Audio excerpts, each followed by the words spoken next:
黑神话：悟空这款游戏在最近引发了全球玩家的极大关注。它以中国经典名著《西游记》为基础，将孙悟空的形象重新包装成一个充满力量与挑战的角色。游戏中的主角孙悟空，作为《西游记》中最具代表性的角色之一，承载了丰富的文化内涵和哲学思考。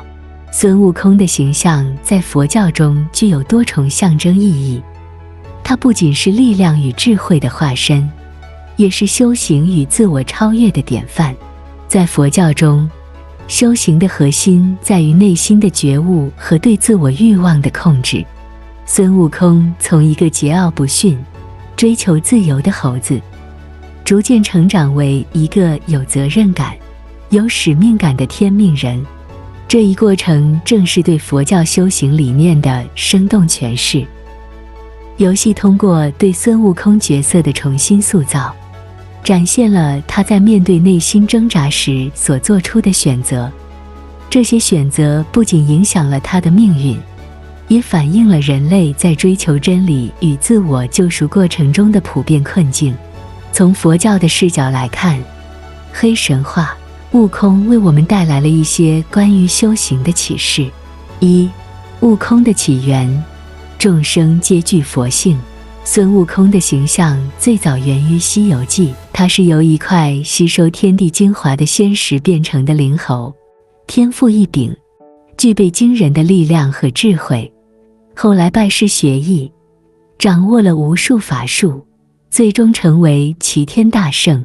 从这个故事的起源来看，悟空的诞生体现了佛教中的一个基本概念：众生皆具佛性。佛教认为，每一个众生都拥有潜在的觉悟能力，只是被无明和烦恼所遮蔽。在黑神话悟空游戏中，孙悟空的成长过程可以看作是对这一佛教思想的具体演绎。悟空从一个无拘无束的灵猴，经历了重重磨难和成长，最终达到了更高的境界。这正如每个人在生活中的修行过程一样，起点并不决定终点，内在的觉悟才是最重要的。游戏中的玩家扮演悟空的角色，经历各种挑战，逐步解锁更高的能力。这一过程也象征修行者在修行路上逐渐消除无明，突破内心的桎梏，朝向觉悟的方向迈进。二、无常与磨难，修行中的必经之路。黑神话悟空充满了对抗和挑战，从战斗到谜题，玩家需要不断面对新的难题与困境。而悟空本身在《西游记》中也是经历了981难，才终于护送唐僧取经成功。这些挑战可以看作是人生中的磨难，而磨难本身也是修行的一部分。佛教中强调诸行无常，即一切事物皆在变化，没有任何东西是永恒的。修行者要认识到这一点，才能在面对人生中的挫折时不至于迷失。在游戏中，悟空的每一次挑战，每一次失败，都反映了人生的无常性。悟空的力量、技能，甚至他面对的敌人，都是不断变化的。这一点提醒我们，现实中的修行者也需要不断调整自己，适应环境的变化，接受无常，并从中找到自己的修行之道。游戏中的隐藏任务之一是收集五蕴即色、受、想、行、识。根据佛教经典《心经》的教导，理解五蕴皆空是超越痛苦的重要途径。孙悟空在游戏中的经历，正是对这一理念的体现。通过面对各种挑战，他逐渐领悟到世界的虚幻性，从而走向解脱。无常带来的不仅仅是外在环境的变化，还包括内在心灵的成长和转变。对于现代修行者来说，这个过程提醒我们，只有在面对无常时，保持内心的平静，才能真正实现心灵的提升。3. 心魔与内在战斗，修行中的自我超越。在黑神话悟空中，悟空所面对的敌人并不仅仅是外在的妖魔鬼怪，更多的挑战来自于他自己的内心。这一点与佛教中的心魔概念相契合。佛教认为，最大的敌人往往不是外界的障碍，而是我们内心的烦恼和执着。悟空曾经以为，只要他掌握了足够强大的力量，就能称霸天地，为所欲为。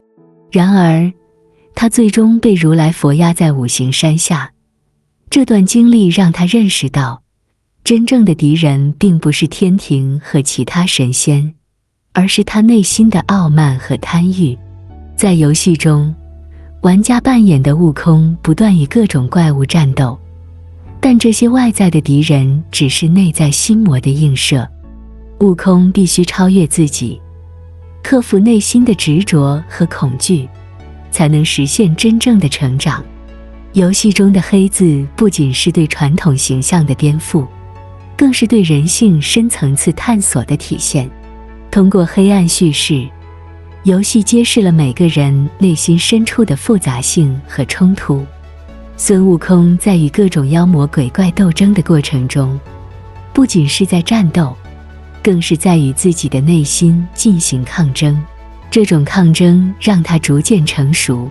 对于现代人来说，这一点尤为重要。我们生活在一个充满诱惑和干扰的时代，内心的执着和欲望往往比外界的挑战更难克服。如何克服内心的执着，超越自我，这是每个修行者都必须面对的课题。4. 科技与修行的结合，现代修行的启示。黑神话悟空之所以能够引发如此大的关注，与他所运用的先进技术密不可分。游戏中使用了尖端的图像技术、动作捕捉和人工智能，使得悟空的形象栩栩如生，世界的细节也非常丰富。这让我们思考一个问题：现代科技与佛教修行之间是否存在某种联系？在现代社会，科技已经成为我们生活中不可或缺的一部分。修行者不再是隐居山林的少数群体，更多的人在日常生活中寻找修行的途径。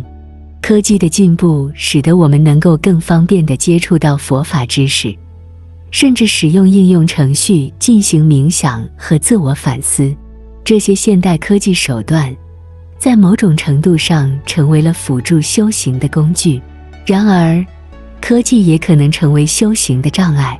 过度沉迷于游戏、社交媒体和虚拟世界，会让我们忽略内心的真实需求，陷入物质追逐的陷阱。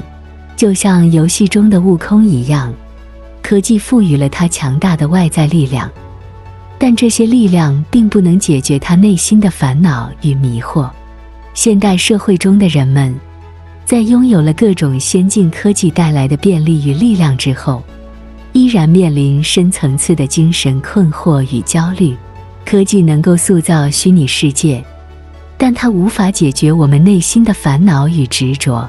正如悟空必须从对外在力量的追求中醒悟过来，现代修行者也需要保持一种智慧，明白科技只是修行的工具，而非最终目标。利用科技的便利来辅助内在的提升，才能避免陷入外在物质的追逐之中。科技应该成为一个跳板，帮助我们更好地进入内观，而非让我们停留在技术制造的幻象里。5. 无我的修行，从自我到大我的转变。悟空的一大特质是他强烈的自我意识，他自封齐天大圣，认为自己应该高于一切，无法容忍任何限制。然而，这样的自我中心思想最终导致了他的挫败。在被压在五行山下的岁月里，悟空逐渐学会了谦逊，开始意识到，真正的力量并不是来自于个人的力量，而是来自于心灵的解放与无我之境。佛教强调无我，即打破自我中心的观念，认识到世界和个人并非二元对立，而是一体的。我们往往因为过于执着于自我而产生烦恼，当我们能够放下对自我的执着，内心就能得到解脱。悟空最终的成长，正是体现在他对自我观念的放下上。他从一个傲慢无礼的灵猴，逐渐变成了一个懂得自律与谦逊的修行者。对于现代人来说，无我的修行同样至关重要。生活中的压力和烦恼往往源自于我们过度关注自我，总是将自己置于中心的位置，期望控制一切。而修行的过程，就是逐渐放下这种控制欲，认识到自我并不是世界的核心。当我们能够超越自我，内心就能获得真正的平静。黑神话，悟空通过高科技手段再现了孙悟空的冒险故事，但在他精美的画面和激烈的战斗背后，隐藏许多深刻的修行启示。悟空在游戏中的成长轨迹展示了他如何从一个自负而强大的角色转变为一个懂得谦逊自律与反思的修行者。他学会了放下过往的执念，接受自己的局限性。这种转变不仅是对神性的追求，更是对人性的理解。通过这种自我认知，他最终能够实现真正的超越。这也给大家传达了重要的人生启示：只有正视自己的缺陷，才能找到真正的力量。孙悟空的故事，无论是在经典的《西游记》还是现代的黑神话，悟空中都是我们生活中的一面镜子。它提醒我们，修行的道路并非一帆风顺，而是充满了挑战和自我超越的过程。通过这些磨难，我们才能找到真正的觉悟之路。如果你喜欢这个视频，或者从中得到了一些启发，别忘了点赞、分享，并订阅我的频道。你的支持是我持续创作的最大动力，也让我能为你带来更多有深度及有趣的内容。我们一起在游戏和生活中发掘更多修行的智慧吧。感谢你的收看，我们下期再见。